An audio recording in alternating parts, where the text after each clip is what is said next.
Well, howdy there, Internet people. It's Professor Leach again. Today we're going to talk about rounding, how to avoid some rounding errors. And for this purpose, I've chosen this problem, which is solving a right triangle where we're given an angle 28 degrees for alpha and a side 6.4 centimeters for side B, which is opposite angle beta, in our usual deployment of alpha, beta, and gamma, and A, B, and C. So the first problem on the quiz was to find angle beta. The reason that I put this one first, this is not part of the rounding discussion, but if we have two angles, as soon as we have two angles, we should subtract to find the third one. So one of our strategies was as soon as we know two angles,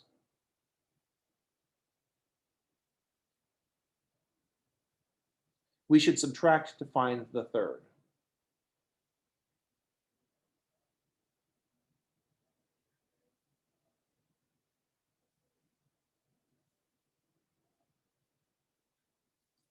As soon as we have two angles, we should subtract to find the third, and that is why I put finding beta first. So beta is going to be 180 minus the right angle minus the 28, or 62 degrees. So we have two angles, find the third one. Next, it's going to be about solving for the sides. I think the next thing I asked for was side C. So this is question one. Problem one, find beta. Problem two, find C.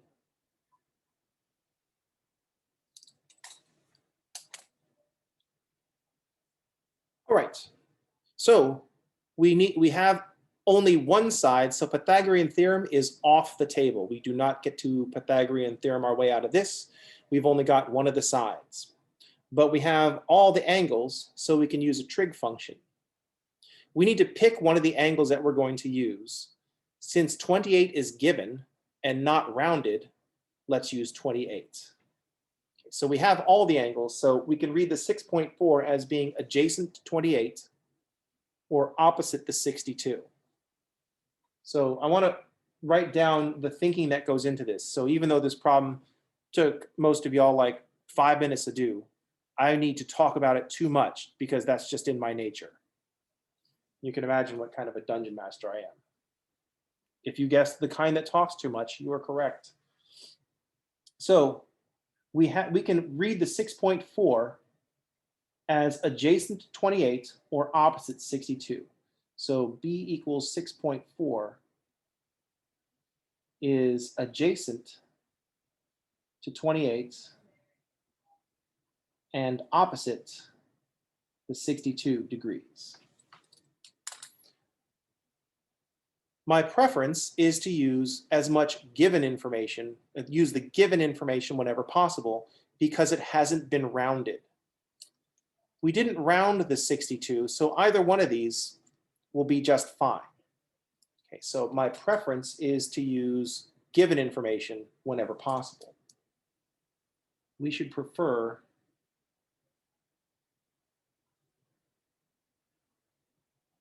given information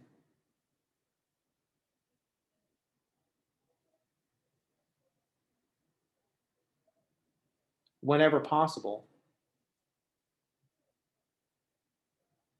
to avoid using rounded information.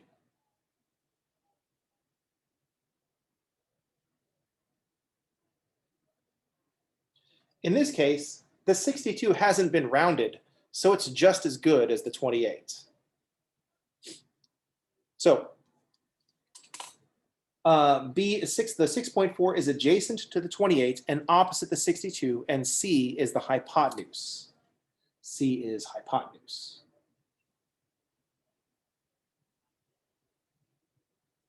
So if I'm going to use the 28, I'm going to say the 6.4 is adjacent to the 28. C is the hypotenuse, and adjacent and hypotenuse means cosine. So the thinking is that adjacent and hypotenuse, let's use 28.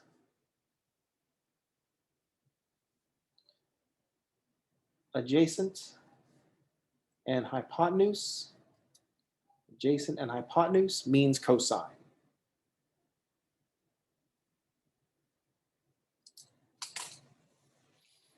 So we're going to use the cosine. We're going to set up the cosine of 28. We're going to write down the cosine of 28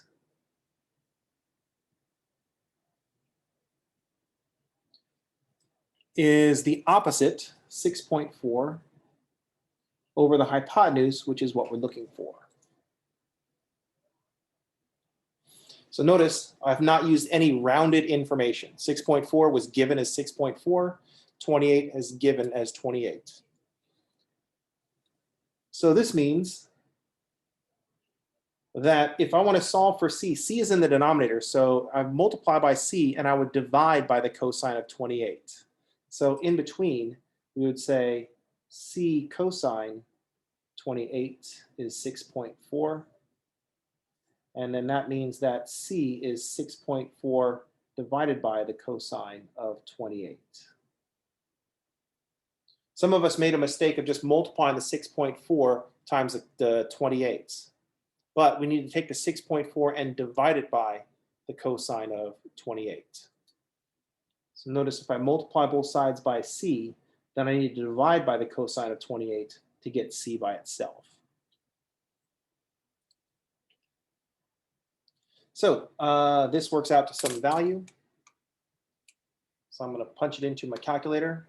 Actually, I'm just going to press lightly into my calculator. 6.4 divided by the cosine of 28. And I get 7.248448324 because the calculator's got to be so extra. But I want to round this to the nearest tenth. The nearest tenth is one decimal place to the right of the decimal point. So I'm just going to write 7.2.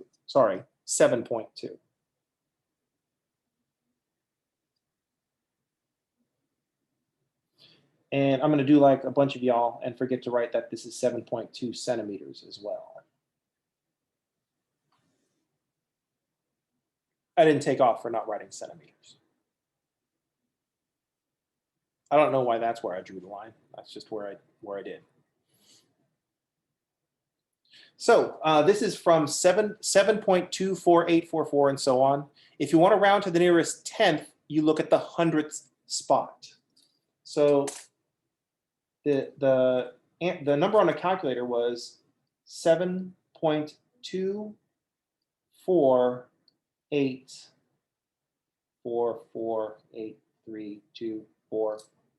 We want to round to the nearest tenth. When we're rounding to the nearest tenth, I dropped off the bottom there, we look at the hundredths.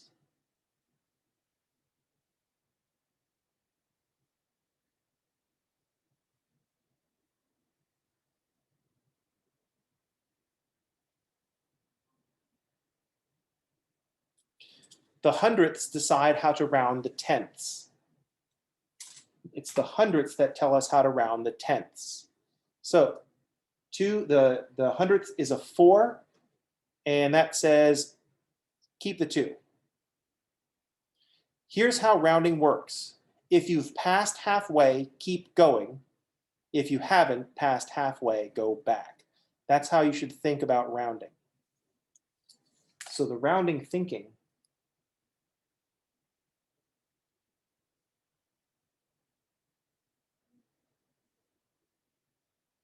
if you've passed halfway, keep going.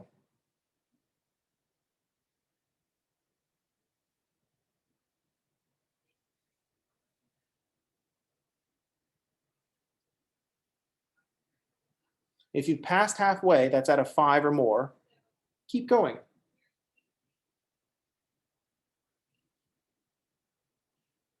It's closer to the next one. If you've not passed halfway, go back. It's closer to the previous one.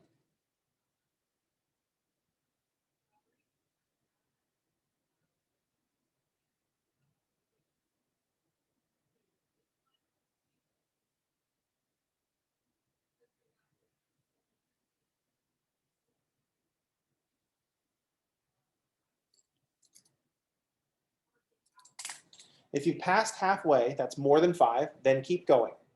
It's closer to the next one. Next one is closer.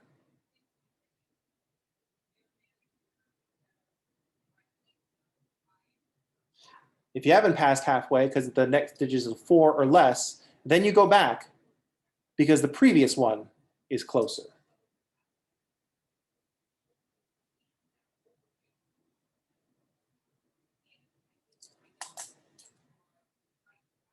So we don't want to boil this down to a bunch of rules because the rules try to automate the process, and that's a job for computers. We have human brains. We need to relate this to something less computer and more human. And so this is how I want you to think about rounding. The 7.248 is between a 7.2 and a 7.3. When I say round to the nearest tenth, we're deciding which of those tenths is closer. So 7.248, 7.248 is between 7.3 above it and 7.2 below it. So this is the number that we landed on, and I said round to the nearest tenth. Which of these tenths is closer? That's the question. 7.2 or 7.3? So when we say round to the nearest tenth, we're asking which of these tenths is closer?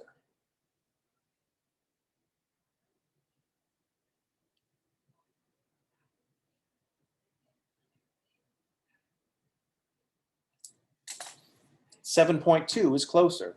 And the reason is we haven't hit halfway. We are still less than 7.25. That's halfway between 7.2 and 7.3. We're not halfway, so we go back. If there's a 5 with 7.25, then we would want to go on to the next one because that 7.25 means we've passed halfway, so we should go on to the next one. This is how we want to think about rounding. We could break this down to a bunch of rules. Round to the nearest tenth, look at the hundredths place. If it is 4 or less, keep the tenth. If it is 5 or more, add 1 to the tenth. But we're not machines. Machines don't sound like that anymore. Machines all just sound like Arnold. If the hundredths place is a 4, then you go back. Keep the 7.2. Oh, great, that's going to be recorded now. Don't be mad, Arnold. I think you're cool. I make fun of your voice out of love, man. All right, so that's the way we want to think about rounding. There is no the famous line. There are many famous lines. Get to the chopper. That's a good one. Or I'll be back. The hundredths place is a 4, so I'll be back at 7.2. All right, so here, the next one is where we can get ourselves into trouble. This 7.2 has been rounded. So if I start using 7.2, I'm going to compound any error. I'm going to introduce rounding error. So moving forward, we have, let's see, we have to draw our triangle again because I was just too talky on that problem. So we were given that alpha is 28 degrees. We were given that B is 6.4. We calculated beta to be 62 degrees. And we just calculated C to be 7.2. This 7.2 has been rounded. So if we use that number, we're introducing rounding error. If we use the 7.2 has been rounded. Oops. So if we use the 7.2, we risk rounding error.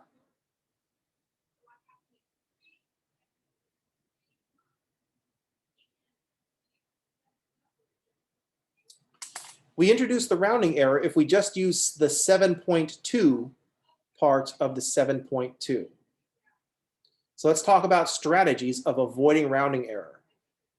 One strategy is, let's not use 7.2. The side that we're looking for, A, is opposite the 28, and the 6.4, that was given, that's adjacent to the 28. So in problem 3,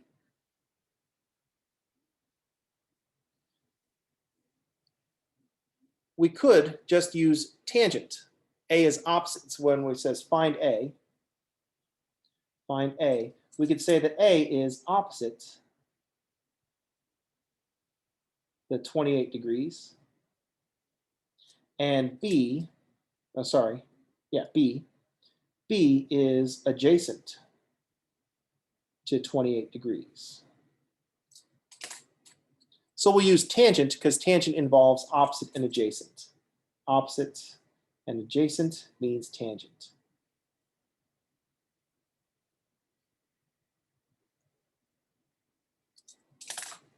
One strategy to avoid rounding error is to avoid numbers that have been rounded. 7.2 has been rounded, so I'm not going to use 7.2. I'm going to avoid it.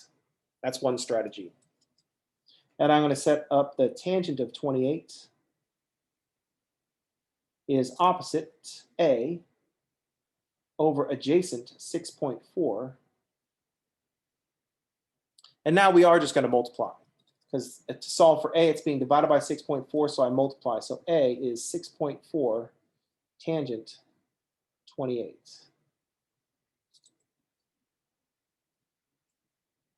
So 6.4 times the tangent of 28, 3.4 centimeters.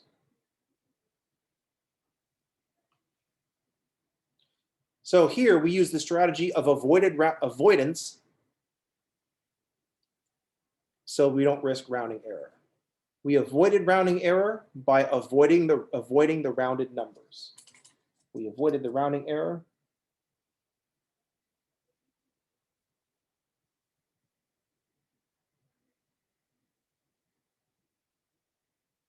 by avoiding the use of rounded numbers.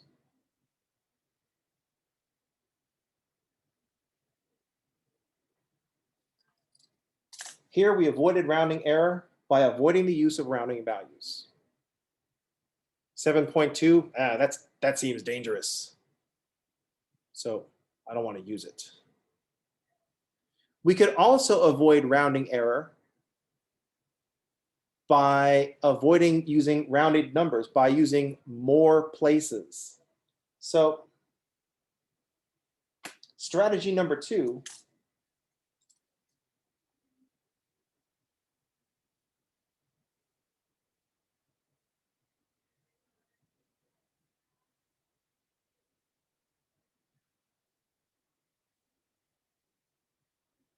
we can also avoid rounding error by not rounding until our final answer. By not rounding, I'm going to phrase it this way, by only rounding at the end.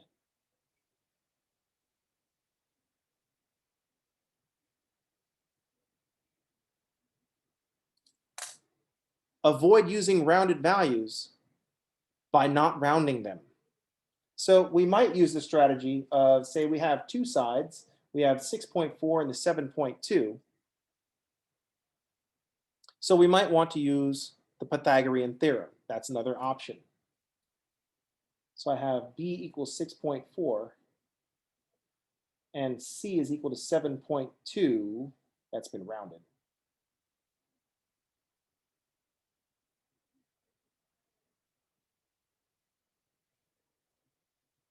And I can use the Pythagorean theorem. Two sides, use the Pythagorean theorem in a right triangle to find the third one. So A squared plus B squared is equal to C squared. So A is the square root of C squared minus B squared. This was a little bit excessive, Leach. What was going on there? I'm like, oh, it's because it's the next one. So what I might write is 7.2 squared minus 6.4 squared. Now, if I just type it this way, I'm not going to get what I want. I'm not going to get 3.4. I'm going to get 3.3. 7.2 is rounded too much.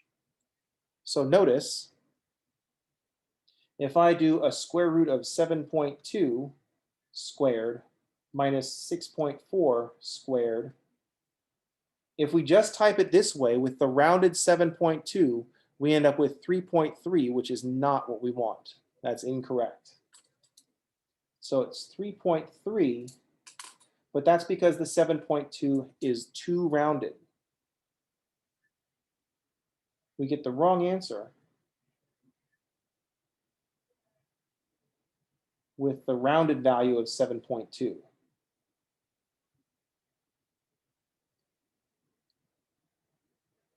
So we don't want that to happen. Bridge just collapsed. It's only a theoretical bridge, so only theoretical people collapsed, died in the collapse. Or you could be like, oh, no one was on the bridge when it collapsed. You have to do that in movies that if you're going to go for that PG rating. So like when Superman's flying around destroying the city, it's like, oh, wow, it's a good thing everybody was at home and that all the buildings in downtown Metropolis were empty. So there's no body count. Oh, wait, we need a body count for the Batman part? Okay, so a couple of people, but not many. Superman is a terrorist is what I'm saying. So if we, instead of just using the 7.24 on the calculator, we use more digits.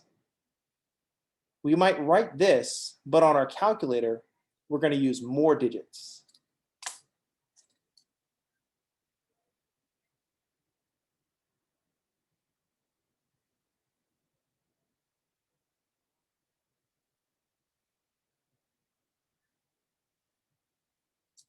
So I'm not going to write down the square root of 7.248448324 squared minus 6.4 squared to come up with my 3.4. I'm just going to keep all those on my calculator. Now you might be thinking, I don't want to have to type those digits in. And I say, I agree with that. I don't want to type all those numbers in on the calculator. That takes too long. But if on your calculator, if you have a calculator, that you can type things out on, if you just did 6.4 divided by the cosine of 28, the 7.24 is in the calculator's memory. The calculator remembers that number. So if I do the square root of, I want that number squared, on the TI-84, the button you're looking for is right above the negative in parentheses, ANS. That's abbreviation for answer. So if you press second answer, answer is now a 7.248448324 key. And so that will give you the 3.4 without typing all the digits from the 7.24. Any questions? Now keep in mind, now that I've hit enter again, this is the new answer key. Now answer is 3.4. So if I try to do this calculation over again, it's not going to give me what I want. Any questions? That is not 3.3. So the 6.4 divided by the cosine of 28. And so if I square root of answer squared minus 6.4 squared, 3.4, which is not 3.3. So by using more digits, we don't get the 3.3. We get A equals 3.4 centimeters, which is what we want. Those are your two strategies to avoid introducing rounding error. Number one, if it's possible, avoid using rounded values in your calculation. Number two, avoid rounding error by not rounding things until the very end. Any questions?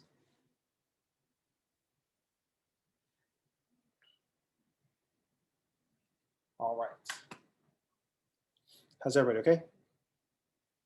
Those are your two strategies for avoiding rounding error. Keep in mind that for all these quizzes, you have unlimited attempts. So if you mess it up, then that's actually a good thing because you have an opportunity to fix something. If you just get it right the first time, then man, you miss out on the opportunity to fix something and learn something. So those of you who are like deliberately getting things wrong, congratulations. You're making a good effort into making sure that you learn stuff.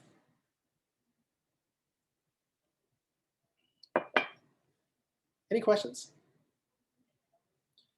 On a side note, so the base assumption for the trig class is that you're going to take trigonometry, then you're going to go into pre-calculus, and then you're going to go into calculus, and then you're going to have some illustrious career in science.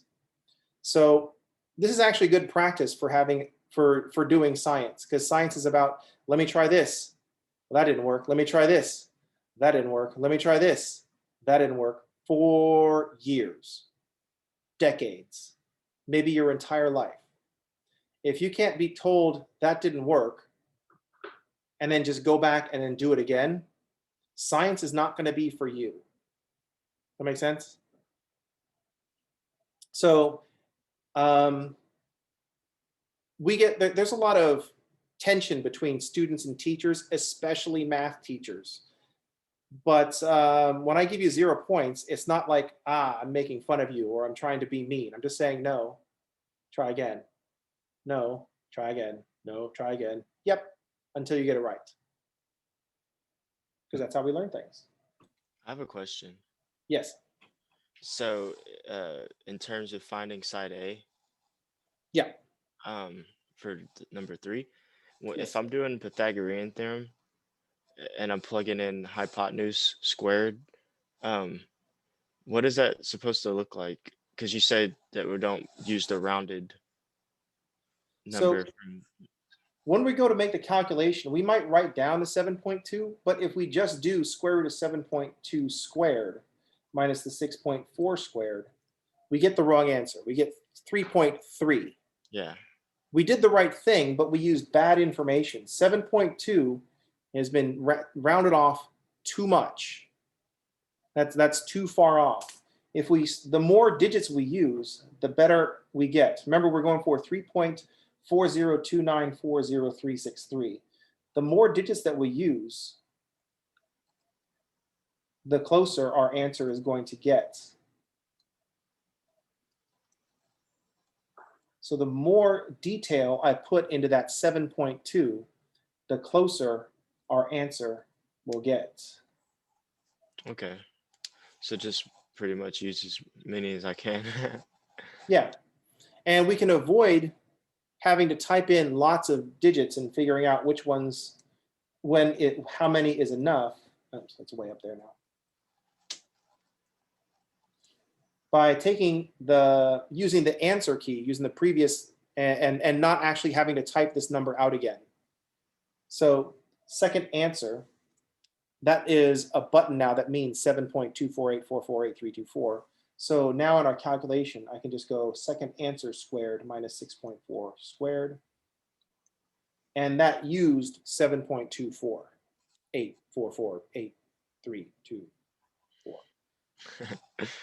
So that way we don't have to sit there and type all those numbers in and then risk making an error that way. Okay, cool. Any questions?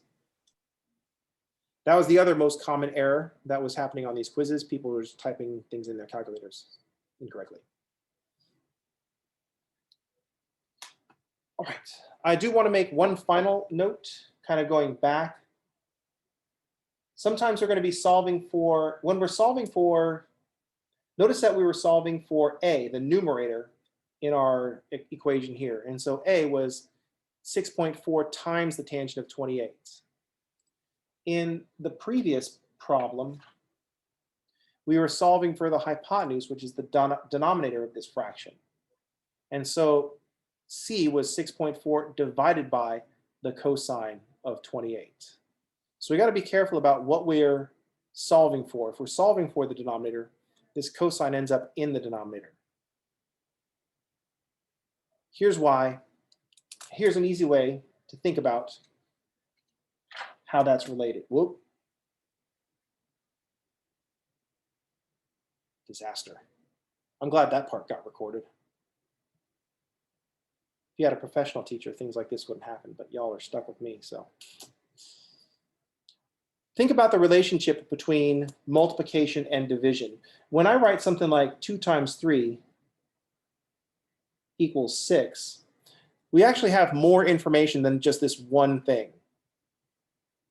So this also tells us that 6 divided by 2 is equal to 3. And it also tells us that 6 divided by 3 is equal to 2. This is all information that's contained in this one statement. All these statements contain the same information. We just say it slightly differently. If 2 times 3 is equal to 6, then 6 divided by 2 is 3. And also 6 divided by 3 is 2. So notice that each of these expressions, we have these three numbers, 2, 3, and 6, and each of these expressions has been solved for one of those numbers. 6 is 2 times 3, 3 is 6 divided by 2, 2 is 6 divided by 3. So this may seem really elementary, and everybody's like, well, yeah, dude, we totally knew that. But I don't think we exploit the relationship between multiplication and division enough. So if we're looking for the 2, notice that 2 is not 3 times 6, 2 is 6 divided by 3. If we're looking for the 6, 6 is 2 times 3. In this tangent calculation, we were looking for the 6. So the 6 is 2 times 3. But in the cosine calculation, we were looking for the 2. So 2 is 6 divided by 3. So I just want to reinforce the relationship between multiplication and division so that we don't have to think about weird do things to both sides kind of rules to solve equations. We just want to naturally know what to do, because the point of a math class is to become proficient enough at the math that you don't have to do the stuff that you learned in the math class. Any questions? We're trying to get to the point where you don't have to do the processes that we talk about in class. You just solve problems, trying to make things automatic. Anyway, it's just a thought. You all have a good day.